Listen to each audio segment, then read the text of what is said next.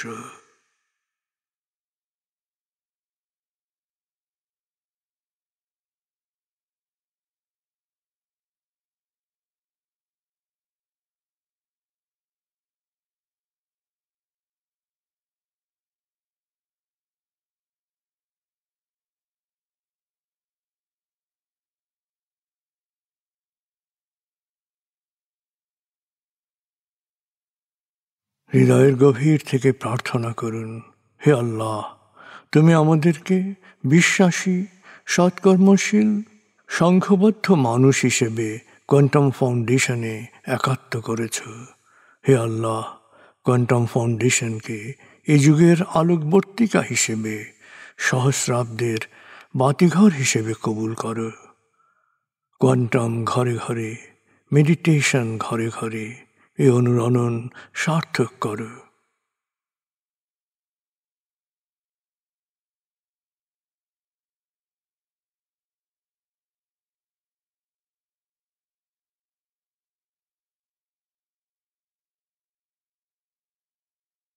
হে আল্লাহ, হে দয়াময়, হে মেহেরবান, কোয়ান্টাম ফাউন্ডেশনের সকল কার্যক্রম, শিক্ষা সেবা, শুদ্ধাচার, রক্তদান, এতিমান, প্রবীণ সেবা, চিকিৎসা সেবা, খতনা, মাতৃমঙ্গল, দাফন, কোয়ান্টাম মেথড কোর্স, এই সমস্ত কার্যক্রমকে সদকায়ে জারিয়া হিসেবে কবুল করো। এই কার্যক্রমে যারা সেবা দিয়েছেন তাদের সবার জীবনকে বরকতময়, প্রশান্তিময় করে দাও।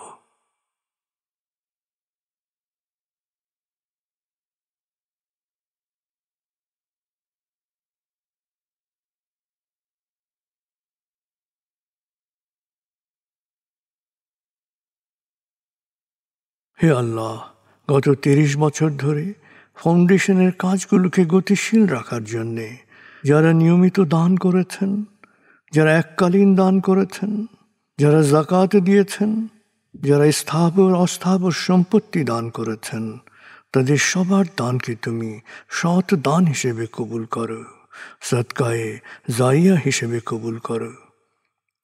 তাদের পরিবারে সুখ ও প্রশান্তি দান করো, তাদের ধন সম্পত্তিতে বরকত দান করো।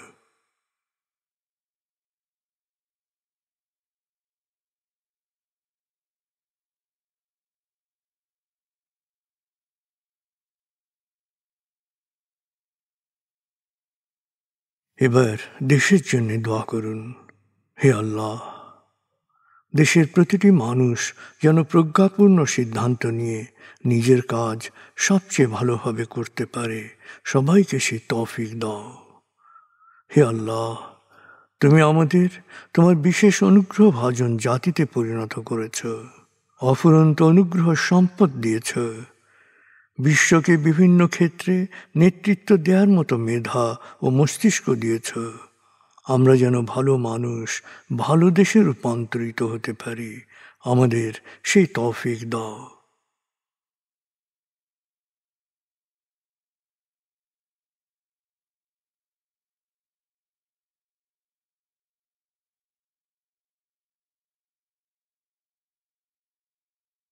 ভালো মানুষ, ভালো দেশ, স্বর্গভূমি বাংলাদেশ। ভালো মানুষ, ভালো দেশ, স্বর্গভূমি বাংলাদেশ। ভালো মানুষ, ভালো দেশ, স্বর্গভূমি বাংলাদেশ। দেশের জন্য প্রার্থনা করুন। দেশকে যেমন দেখতে চান সেভাবে প্রার্থনা করুন।